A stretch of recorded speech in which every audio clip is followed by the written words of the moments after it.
Seu carro vai explodir amanhã. As palavras cortaram o silêncio imaculado da garagem luxuosa como uma lâmina cortando seda. Marcus Wellington, com patrimônio de 3,2 bilhões de dólares e acostumado a ouvir exatamente o que queria ouvir, parou no meio do caminho. Sua mão estava estendida para a maçaneta da porta de seu Bugatti Chiron novinho em folha quando a voz o parou bruscamente. Ele se virou, seus olhos cinza-aço examinando o espaço opulento até encontrarem a fonte. Uma garota de 17 anos com um macacão manchado de graxa e uma determinação feroz brilhando em seus olhos escuros estava ao lado do elevador hidráulico. Ela não deveria estar ali. Diabos, ela nem deveria existir em seu mundo. Lea Martinez passou toda sua vida invisível para homens como Marcus Wellington. Enquanto ele colecionava carros que valiam mais do que as casas da maioria das pessoas, ela rastejava sob o capô de veículos moribundos na oficina mecânica do pai, aprendendo que os motores não mentiam como as pessoas. Cada parafuso contava uma história. Cada vazamento de fluido revelava um segredo. E, naquele momento, olhando para o supercarro impecável dele, ela podia ver uma história que terminaria em chamas. Com licença. A voz de Marcus trazia aquele tom frio reservado para pessoas que ousavam interromper sua existência cuidadosamente orquestrada. Segurança. Mas Lea não recuou. Ela herdara mais do que apenas o gênio mecânico do pai. Herdara sua teimosa recusa em recuar quando vidas estavam em jogo. Senhor, sei que não me conhece e sei que não tem motivos para me ouvir, mas esse carro foi sabotado. Os cabos dos freios foram cortados de forma que não falhem imediatamente. Eles foram projetados para falhar em alta velocidade. A garagem ficou em silêncio absoluto. Marcus Wellington encarou a garota que ousou sugerir que sua máquina de 3 milhões de dólares estava longe de ser perfeita. Seu mecânico pessoal, Rodrigues, se mexeu desconfortavelmente perto do armário de ferramentas. O homem cuidava da coleção de Marcus há 15 anos, e sua filha acabará de acusar alguém de tentativa de homicídio. Marcus construíra seu império lendo as pessoas, percebendo suas fraquezas e forças em igual medida. E algo na voz dessa garota, algo na maneira como ela se mantinha firme apesar de estar completamente em desvantagem, o fez parar. Ela não estava buscando atenção ou dinheiro. Ela estava genuinamente apavorada por ele. E como você sabe disso? Perguntou ele, sua voz perdendo um pouco da agressividade. Lea respirou fundo. Ela sabia que aquele momento definiria tudo o que viria a seguir. Porque, 3 horas atrás, os homens de Vincent Castellano visitaram a oficina do meu pai.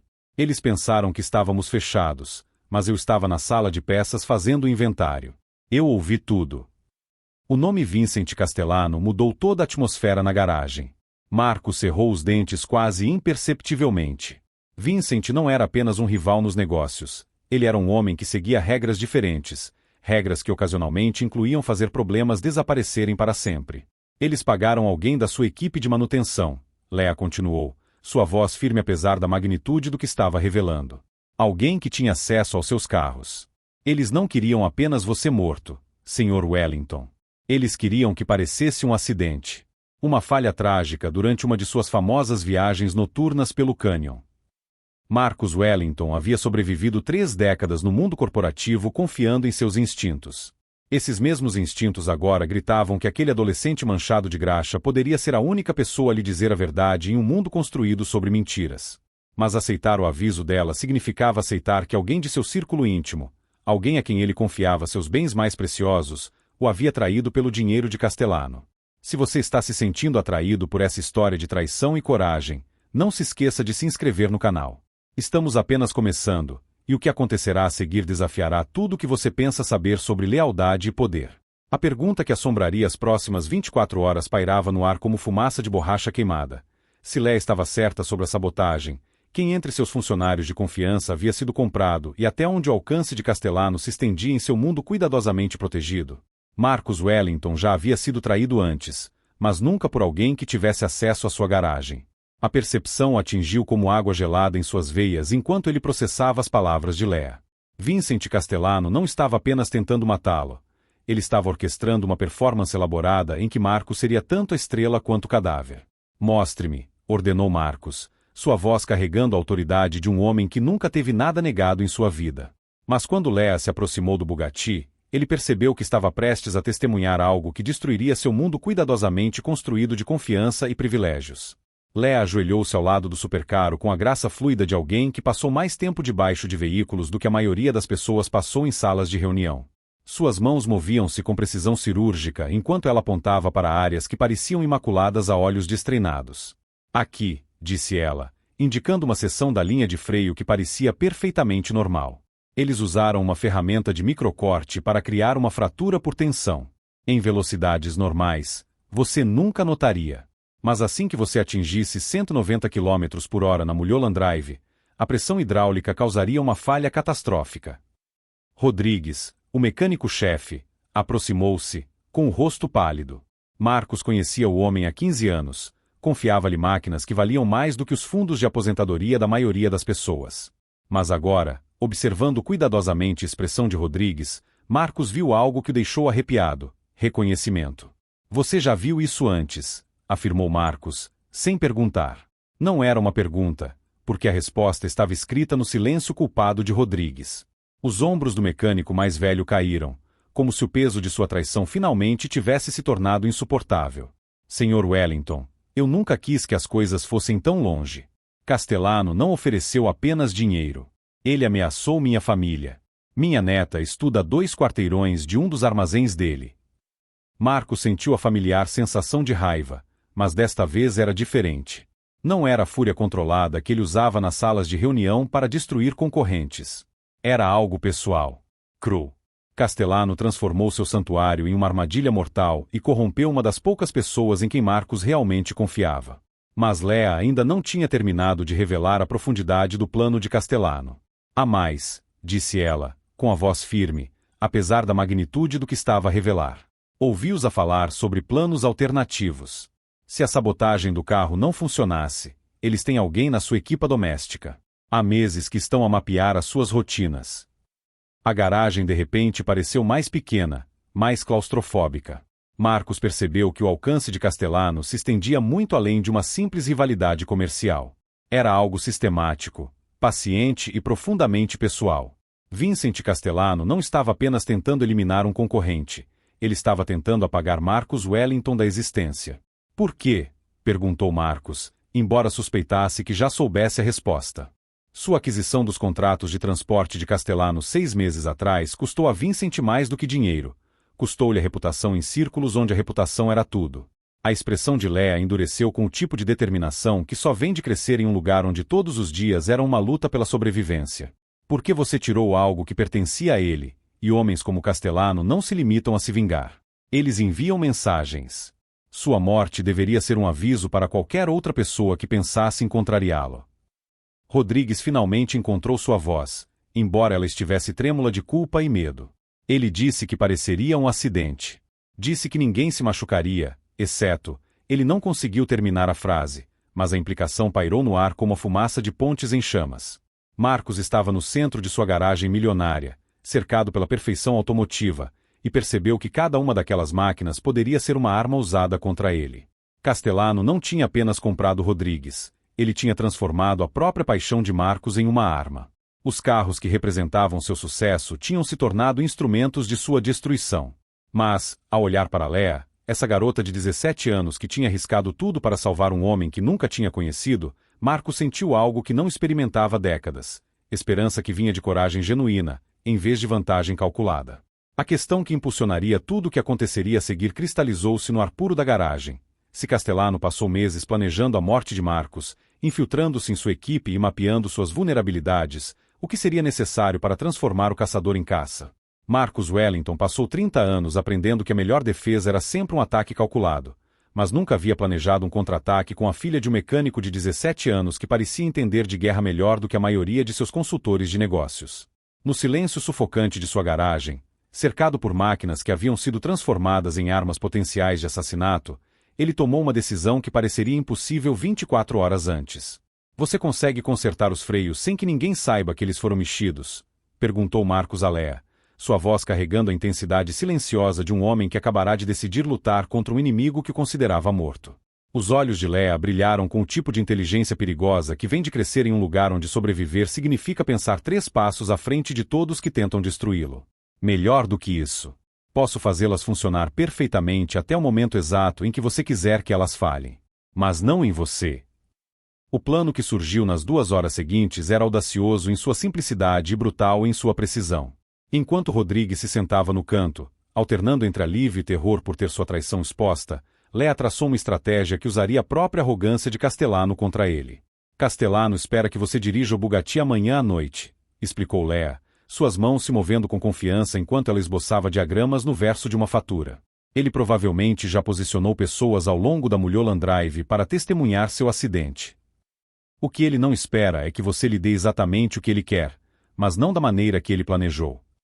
Marcos estudou a garota que estava sistematicamente desmantelando um plano que Castellano levou meses para construir.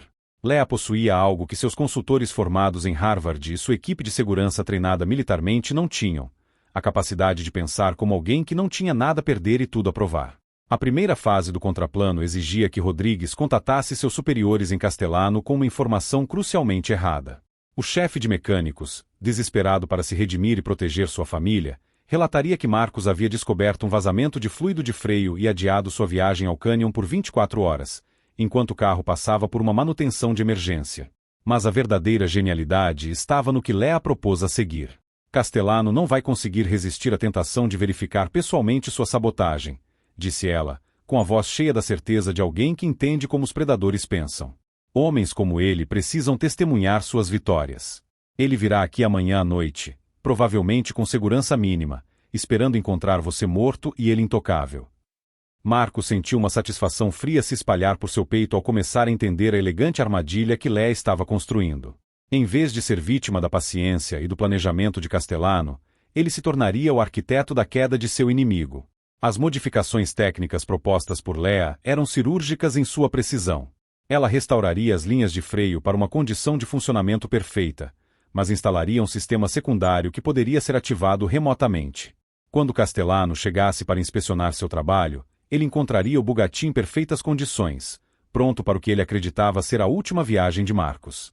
Ele vai querer testá-lo ele mesmo, previu Léa, cuja compreensão da psicologia criminal era assustadoramente precisa para alguém que mal havia saído do ensino médio. Homens que planejam assassinatos como esse sempre precisam verificar seu trabalho. Seu ego não deixará confiar em ninguém mais para confirmar que a sabotagem ainda está no lugar. A beleza do plano estava em sua sofisticação psicológica. Castellano se aproximaria do Bugatti esperando encontrar evidências da falha mecânica que já deveria ter matado Marcos. Em vez disso, ele descobriria um carro que parecia ter sido perfeitamente consertado, o que forçaria a abandonar seu plano ou tomar medidas mais diretas. Marcos percebeu que Léa não era apenas talentosa em mecânica. Ela possuía uma compreensão intuitiva de como o poder funcionava, como o orgulho podia ser usado como arma e como a própria confiança que tornava homens como Castellano perigosos também podia torná-los previsíveis. Enquanto trabalhavam durante a noite, modificando não apenas o Bugatti, mas preparando contingências para todas as variáveis que Castellano poderia introduzir, Marcos começou a entender algo que teria parecido impossível quando a noite começou. Essa garota, que existia completamente fora de seu mundo de riqueza e privilégios, poderia ser a pessoa mais estrategicamente brilhante que ele já havia encontrado. A questão que determinaria se eles sobreviveriam às próximas 24 horas se cristalizou quando o amanhecer surgiu sobre a garagem onde um bilionário e a filha de um mecânico passaram a noite planejando a justiça. A arrogância de Castellano se provaria mais forte do que seus instintos de sobrevivência quando ele descobrisse que seu assassinato perfeito havia se transformado em sua armadilha perfeita. Vincent Castellano chegou à propriedade Wellington precisamente às 23h47, exatamente como Léa havia previsto. O homem que passou meses orquestrando a morte de Marcos saiu de seu Mercedes preto com a confiança de alguém que acreditava estar visitando uma cena de crime onde era a única testemunha viva. O que ele encontrou, em vez disso, foi um bilionário muito vivo e uma garota de 17 anos que o esperava. Marcos observava da sala de segurança enquanto Castellano se aproximava da garagem com 2 guarda-costas, seus movimentos transmitindo a arrogância satisfeita de um predador inspecionando sua presa. Mas Léa havia se posicionado perfeitamente, escondida atrás do armário de ferramentas, com uma visão clara do Bugatti e um gatilho remoto que determinaria se Castellano sairia da garagem vivo ou algemado. Ele vai querer examinar os freios primeiro, Léa sussurrou em seu fone de ouvido, sua voz firme apesar da magnitude do que estavam prestes a executar. Seu ego não o deixará confiar no relatório de Rodrigues sem uma verificação pessoal. Castellano atravessou a garagem como um homem inspecionando seu reino, seus dedos percorrendo a superfície imaculada do Bugatti com o toque possessivo de alguém que acreditava já ter reivindicado a propriedade através da violência. O fluido de freio que deveria estar acumulado sob o carro não estava em lugar nenhum, e Marcos podia ver a confusão estampada no rosto de seu inimigo. Rodrigues. A voz de Castellano ecoou pela garagem como um chicote. Você disse que Wellington descobriu um vazamento. Onde está a prova? O mecânico-chefe, agora usando o microfone e suando frio apesar do ar fresco da noite, apontou para o carro com as mãos trêmulas. Eu consertei, Sr. Castellano. Fiz com que parecesse um conserto adequado para que Wellington não suspeitasse de nada. Mas a sabotagem ainda está lá, só que, melhor escondida. Mas Castellano não havia sobrevivido em seu mundo confiando no trabalho de outras pessoas. Seus olhos se estreitaram quando ele se ajoelhou ao lado do Bugatti, examinando as linhas de freio com a meticulosidade de alguém cuja vida dependia da atenção aos detalhes. O que ele encontrou fez seu sangue gelar. Os tubos estavam perfeitos. Não apenas consertados, mas impecáveis, de uma forma que sugeria que nunca haviam sido tocados por sabotagem amadora. Ou Rodrigues havia mentido sobre o dano original, ou alguém havia descoberto e contrariado todo o plano. Onde está Wellington? Exigiu Castellano, sua voz carregando o tom perigoso de um homem que estava começando a perceber que poderia ter se envolvido em algo muito mais sofisticado do que havia previsto. Essa foi a deixa de Marcos. Ele entrou na garagem pela entrada principal, mas não estava sozinho. Léa saiu de seu esconderijo no mesmo momento, carregando ferramentas que deixavam claro que ela estava trabalhando no Bugatti muito depois do que Castellano esperava que ela estivesse em casa e ignorante.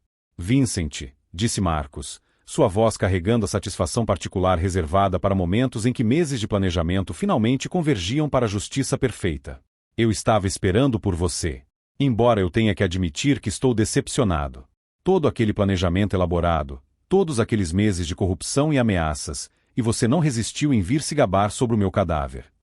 A mão de Castellano se moveu em direção ao paletó, mas seus guarda-costas se viram diante não apenas de Marcos, mas também de agentes do FBI que estavam gravando cada palavra através do sistema de vigilância que Léa ajudou a modificar. A garota que havia iniciado esse confronto ao salvar a vida de Marcos também forneceu às autoridades tudo o que elas precisavam para acabar com o império criminoso de Castellano.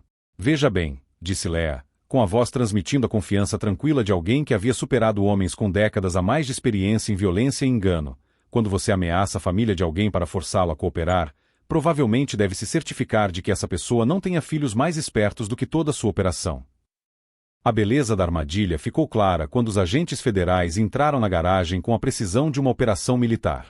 O microfone de Rodrigues capturou não apenas a confissão de Castellano, mas também discussões detalhadas sobre toda a sua rede criminosa. O homem que tinha vindo para verificar a morte de Marcos acabou fornecendo às autoridades provas de assassinatos, extorsão e corrupção ao longo de 2 décadas. Mas a surpresa final de Léa ainda estava por vir. Enquanto Castellano era levado algemado, ela entregou a Marcos uma pasta grossa contendo documentação que mudaria para sempre sua compreensão da guerra corporativa. Se você está assistindo a isso e pensando que esse tipo de justiça só acontece nas histórias, clique no botão inscrever-se, porque o que acontece quando pessoas comuns decidem lutar contra a corrupção restaurará sua fé no poder da coragem sobre a riqueza. A sabotagem da linha de freio foi apenas o começo, explicou Léa, enquanto o último dos agentes federais isolava a cena do crime. Rodrigues não era o único infiltrado de Castellano em sua organização. Passei as últimas 24 horas rastreando conexões financeiras, e o que descobri é mais profundo do que qualquer um de nós imaginava. A questão que determinaria se a vitória de Marcos era completa ou apenas o primeiro passo de uma guerra maior cristalizou-se quando a garagem finalmente ficou em silêncio.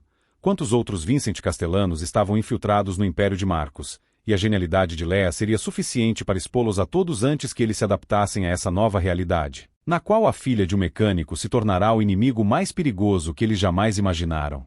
3 meses após a noite que mudou tudo, Marcus Wellington sentou-se em uma sala de reuniões que não se parecia em nada com os espaços corporativos estéreis onde ele costumava tomar decisões que afetavam milhares de vidas. A mesa de mogno era a mesma, mas as pessoas ao redor dela representavam uma revolução que havia começado em uma garagem com uma garota de 17 anos que se recusava a deixar a injustiça se esconder atrás de ternos caros e sorrisos ensaiados. Léa Martinez, agora oficialmente intitulada analista-chefe de operações, mas universalmente reconhecida como a arquiteta da mais abrangente limpeza corporativa da história dos negócios, apresentou seu relatório final com a mesma confiança tranquila que salvou a vida de Marcos. A pasta que ela colocou diante dele continha provas que levaram à prisão de 12 executivos, a recuperação de 47 milhões de dólares em fundos desviados e a exposição de uma rede de corrupção que atingia 6 grandes corporações. O padrão sempre esteve lá, explicou Lea ao conselho reunido, sua voz transmitindo a autoridade de alguém que conquistou respeito por meio da competência e não da herança. Castellano não era único. Ele era apenas um nó em um sistema projetado para explorar a lacuna entre aqueles que possuem capital e aqueles que entendem como ele realmente funciona. Marcos observou os rostos ao redor da mesa enquanto Lea desmantelava sistematicamente as suposições que governavam as empresas americanas há décadas. Os membros do conselho que inicialmente questionaram a sabedoria de colocar uma adolescente em uma posição de autoridade real agora prestavam atenção em cada palavra sua, porque sua análise se mostrou mais valiosa do que a sabedoria combinada de seus consultores caros. Mas a transformação foi mais profunda do que organogramas e protocolos de segurança. Rodrigues não só foi reintegrado, mas promovido a chefe do novo Programa de Defesa dos Trabalhadores, que dava a todos os funcionários acesso direto à revisão executiva. O mecânico que havia sido coagido a trair tornou-se a base de um sistema projetado para prevenir a corrupção futura por meio da transparência, em vez de ameaças. Meu avô costumava dizer que os inimigos mais perigosos são aqueles que sabem exatamente o quanto você não sabe, continuou Lea, referindo-se ao homem cuja sabedoria mecânica havia sido transmitida por gerações de brilhantes trabalhadores da classe operária. A espionagem corporativa tem sucesso porque explora a suposição de que o conhecimento importante só existe nas salas de reunião e nos programas de MBA. Marcos não deixou de perceber a ironia de que a maior ameaça ao seu império havia sido neutralizada por alguém que existia completamente fora das estruturas de poder tradicionais nas quais ele havia passado a vida navegando. O sucesso de Lea não veio de recursos superiores ou conexões de elite, mas da compreensão de que a inteligência real muitas vezes vivia em lugares onde os homens ricos nunca pensavam em procurar. A revelação final no relatório de Lea abordava algo que ia além da segurança corporativa, entrando no reino da justiça social, que sempre deixou Marcos desconfortável. A rede de corrupção que ela expôs prosperou especificamente porque explorava a invisibilidade do conhecimento da classe trabalhadora. Homens como Castellano tiveram sucesso ao presumir que pessoas como Rodrigues e Lea eram impotentes demais para importar e ignorantes demais para ameaçá-los.